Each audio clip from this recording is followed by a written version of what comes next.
오늘 민주당 대표 이재명 지난 22일이었던가요? 갑자기 코로나에 감염됐다고 해서 입원을 했습니다. 서울대 병원에 입원했습니다. 코로나에 감염돼서. 그리고 지금 한 6일 만인가요? 오늘 퇴원을 했는데, 자, 오늘 원래 재판이 2개가 있었습니다. 이재명. 물론 하나는 그 공판 준비 기일이라서 본인이 안 나가도 된다고 하지만 대장동 재판 오늘 열리려고 했는데 그거 다 연기해버렸고, 또 그 전에 그 또 2개 연기했습니다. 그러니까 전체 4개의 재판, 그러니까 입원해 있는 동안 4개의 재판 오늘 퇴원하는 날까지 있었는데 3개는 연기를 했고, 하나는 원래 안 나가도 되는 공판 준비 기일이니까 첫 번째 재판.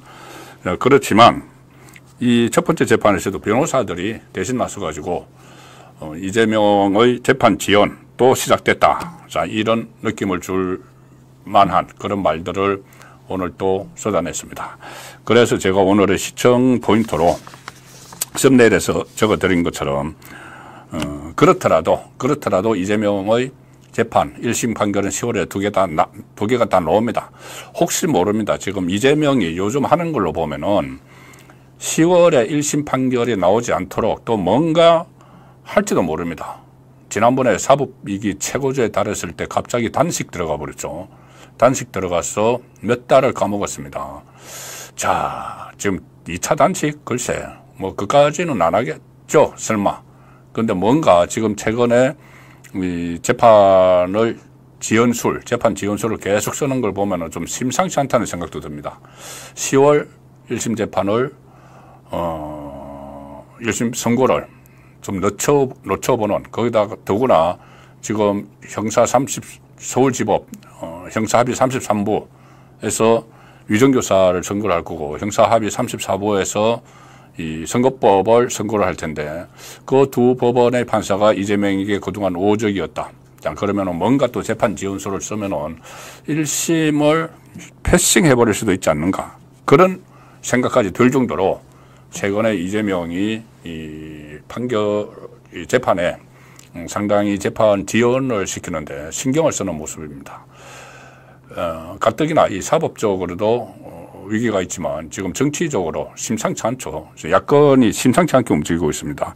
특히 이재명이 만약에 1심에서 그러니까 피선거권 박탈형이 나오게 되면은 당연히 술렁술렁 하겠죠. 이제 이재명으로 끝까지 가야 되느냐, 손절을 해야 되느냐.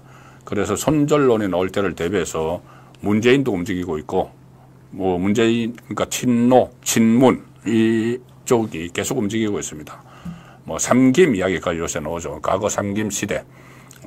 거기는 턱없이 부족하지만 어쨌든 그 3명의 이재명 낙마를 기다리는 듯한 사람이 3사람의 김씨라서 삼김 이야기가 나옵니다. 김부겸, 김경수, 김동연. 자를 위세해서 이낙연 전 총리도 나 정계 은퇴한 거 아니야? 나 이러고 다시 호시탐탐 기회를 노리고 있죠. 자, 이 상황 되니까 이재명이 야, 이거 잘못하다가 10월에 정말 끝장나겠구나는 생각을 안 할 수가 없죠. 그래서 재판을 막 지연을 하고 하는데, 그래도 지금 시간은 법원의 것이다. 그리고 제가 썸네일에 소개드린 것은 1심이 그날 10월 달에 선고되는 것과 별개로, 자, 이재명의 대북 송금 재판이 오늘 시작이 됐습니다. 물론 이재명은 안 나왔죠. 그런데 계속 언론에서 대북 송금 하는데, 이거 정확히 이야기하면은 북한이 조선노동당에 뇌물 준 겁니다. 뇌물. 이재명이 북한에 가려고 그래서 대선 때 통일 대통령 이런 이미지 심으려고, 원래 문재인이 남북 정상회담 할 때 평양 갈 때 이 자치단체장들을 2사람을 데리고 갔죠. 한 사람 박원순 서울시장, 한 사람은 최문순 강원도지사, 이렇게 2사람을 데리고 갔습니다. 박원순은 자기 대권 주자죠. 강력한 대권 주자죠. 그런데 그때 당시에 박원순은 데려갔는데, 박원순은 이제 서울시장이니까 또 시도지사협의회 회장이니까 이제 데리고 갔다. 그런데 최문수는 데려가면서 강원도지사는 접경 지역이 있으니까. 그런데 접경 지역이 강원도보다 훨씬 넓은 경기도지사 이재명은 패싱해버린 거죠. 왜? 마음에 안 드니까. 그러니까 박원순의 손을 들어줬다. 그때 박원순도 대권 주자였으니까 그런 이야기들이 나왔습니다. 그러니까 이재명이 따로 북한에 갈 국리를 한 거죠. 그래서 유하영, 원래 북한에 밀사로 왔다 갔다 했던 그때 노무현 시절에 유하영을 경기도 평화부지사로 앉혀가지고 유하영으로 하여금 북한에 갈 수 있도록 해보라고 지시를 했겠죠. 야, 그러니 유하영이 북한에서 돈을 요구하니까 야, 우리도 좀 문재인 이런 것 별개로 우리도 좀 가자, 북한. 자, 그러니까 북한에서 돈을 요구를 했죠. 돈을 요구를 했으면 처음에 500만 달러를 요구를 했습니다. 그래, 그걸 막 협상하고 막 갖고 하다가 이제 300만 달러를 주기로 하고. 근데 뭐 이재명 쪽에 돈이 없죠. 그러니 김성태에게 이야기해서 김성태, 쌍방울그룹 전 회장이 돈을 보냅니다. 300만 달러.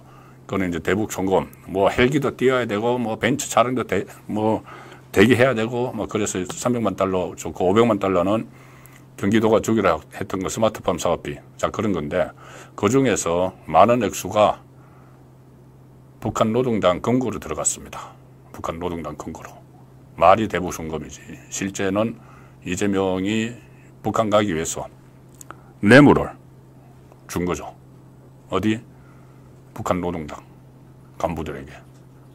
자, 그래서 그 재판이 자, 오늘부터 시작이 됐습니다. 그런데 이 심리를 하는 판사는 조금 전에 제가 말씀드린 서울중앙지법의 형사 33부, 34부 이런 판사들과 다릅니다.